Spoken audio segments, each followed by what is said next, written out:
ഇങ്ങനെ വേണം ഒരു അമ്മ മക്കളെ സ്നേഹിക്കാൻ. രേണുസുതി വീട്ടിലെത്തിയ വീഡിയോയ്ക്ക് താഴെ വരുന്ന കമൻറ്റുകൾ ഇങ്ങനെയൊക്കെയാണ്. ബിഗ് ബോസ് മലയാളം സീസൺ 7ലെ മത്സരാർത്ഥിയായ രേണുസുതി സ്വന്തം ഇഷ്ടപ്രകാരമാണ് കഴിഞ്ഞ ദിവസം വീട്ടിൽ നിന്നും ലാലേട്ടൻ്റെ കൂടെ പുറത്തേക്ക് പോയത്. മികച്ച പ്രേക്ഷക പിന്തുണ ഉണ്ടായിരുന്ന മത്സരാർത്ഥിയാണ് രേണു.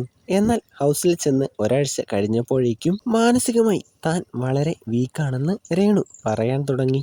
മക്കളെ കാണണം എന്ന് പറഞ്ഞ് കരച്ചിലും. ഷോയിൽ നിന്ന് പുറത്തായ രേണു ഇന്നലെയാണ് വീട്ടിൽ തിരിച്ചെത്തിയത്. ഇളയ മകന്റെ അടുത്തേക്കാണ് രേണു ആദ്യം വന്നത്. അവൻ അമ്മയെ കാത്ത് മുറ്റത്ത് തന്നെ നിൽക്കുന്നുണ്ടായിരുന്നു. മകനെ കണ്ട് രേണു ഓടിച്ചെന്ന് കുഞ്ഞിനെ കൊഞ്ചിക്കുന്നതും ഉമ്മ വെക്കുന്നതും എല്ലാം വീഡിയോയിൽ കാണാം. കയ്യിൽ നിറയെ മകന് ഇഷ്ടമുള്ള ചോക്ലേറ്റുമായിട്ടാണ് രേണു വീട്ടിലേക്ക് ചെന്നത്. എന്നാൽ മൂത്ത മകൻ കിച്ചു അവിടെ ഉണ്ടായിരുന്നില്ല.